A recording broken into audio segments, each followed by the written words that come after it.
Assalamualaikum warahmatullahi wabarakatuh. Bagaimana kabar Bapak Ibu guru hari ini? Semoga dalam keadaan sehat.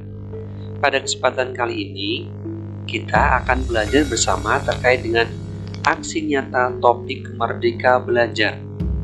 Perkenalkan, saya Bayu Ramli Idris. Saya adalah salah satu guru di SMP Negeri 3 Cepogo 1 Atap, Kabupaten Boyolali. Kita langsung pada materinya. Baik, untuk topik Merdeka Belajar, kita akan belajar bersama terkait dengan pemahaman, gagasan, dan prinsip pendidikan berdasarkan pemikiran Ki Hajar Dewantara. Pemahaman untuk memfasilitasi murid agar tumbuh sesuai dengan kodratnya. Penerapan pembelajaran yang memerdekakan murid.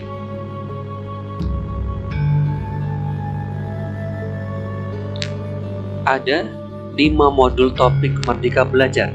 Yang pertama adalah mengenali dan memahami diri sebagai pendidik. 2. Mendidik dan mengajar. 3. Mendampingi murid dengan utuh dan menyeluruh. 4. Mendidik dan melatih kecerdasan budi pekerti. 5. Pendidikan yang mengantarkan keselamatan dan kebahagiaan. Untuk modul yang pertama adalah mengenali dan memahami diri sebagai pendidik. Mengenali diri dan perannya sebagai pendidik. Sebagai seorang pendidik, kita harus mampu mengenali karakteristik dan kebutuhan murid. Dan hal yang paling dasar dimulai dari diri sendiri, yaitu mengenali kekuatan dan kelemahan diri.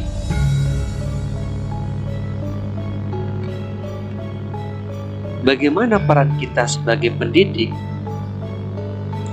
Kita perlu terus belajar agar bisa mengantarkan murid-murid untuk berdaya dan menjadi manusia merdeka. Menurut Ki Hajar Dewantara,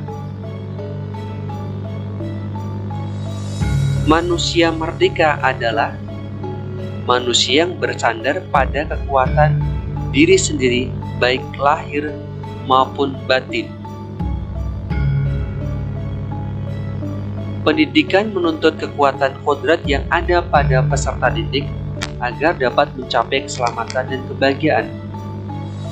Selanjutnya, ingin menjadi guru seperti apakah kita?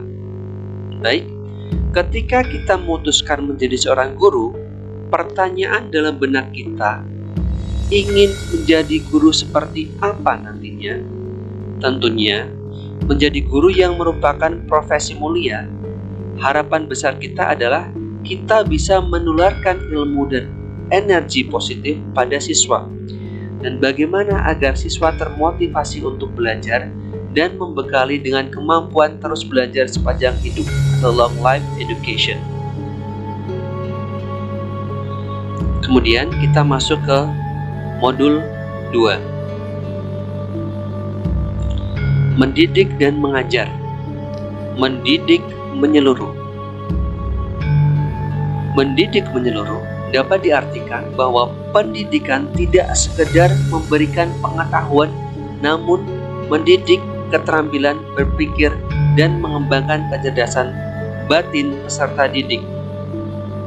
Buah dari tuntunan adalah berkembangnya akal budi peserta didik yang mendorong terciptanya kebudayaan bangsa yang menjadi ciri khas bangsa Indonesia seperti kolaborasi, gotong royong, disiplin, kecakapan, sosial emosional. Pendidikan 1 abad.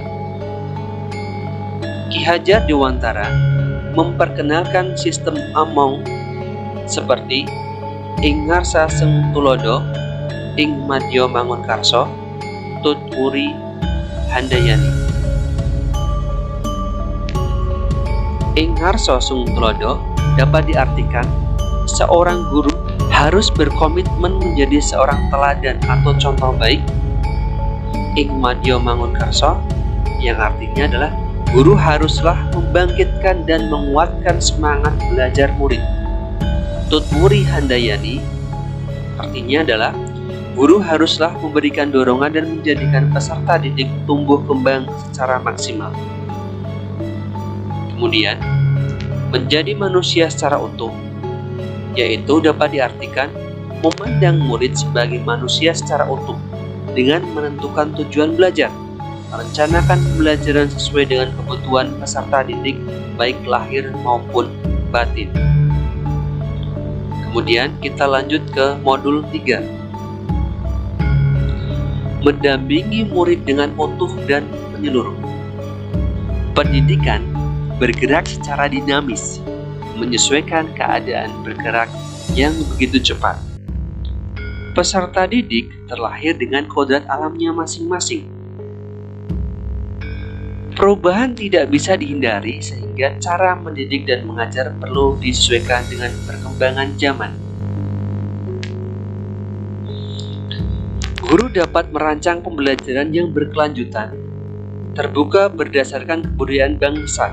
Hal ini sesuai dengan asas Trikon yang dikemukakan Ki Hajar Dewantara, yaitu continue, convergent, dan konsentris. Apa itu continue? Artinya adalah pengembangan yang dilakukan harus berkesinambungan, dilakukan secara terus-menerus dengan perencanaan yang baik. Convergent artinya adalah pengembangan yang dilakukan dapat mengambil dari berbagai sumber di luar, bahkan dari praktik pendidikan di luar negeri. Yang ketiga adalah konsentris, yang artinya pengembangan pendidikan yang dilakukan harus tetap berdasarkan kepribadian kita sendiri. Kemudian kita lanjut ke modul 4, mendidik dan melatih kecerdasan budi pekerti. Budi pekerti merupakan hasil bersatunya gerak pikiran, perasaan, dan kehendak sehingga menimbulkan suatu tenaga. Kodrat anak diibaratkan kertas yang sudah berisi penuh, yang terisi berbagai macam coretan dan tulisan. Sehingga tugas kita sebagai seorang guru adalah menebalkan dan memperjelas arti dari coretan dan tulisan tersebut. Budi pekerti peserta didik tidak hanya dibentuk di lingkungan sekolah saja, tapi juga terbentuk dari lingkungan, keluarga, dan masyarakat.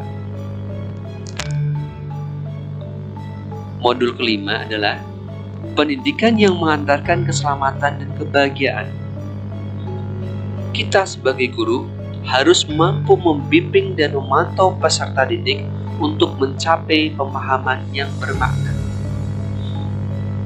Fungsi pendidikan di sini adalah mengantarkan peserta didik agar siap hidup dan mampu mengisi di zamannya. Terima kasih dari saya. Wassalamualaikum warahmatullahi wabarakatuh.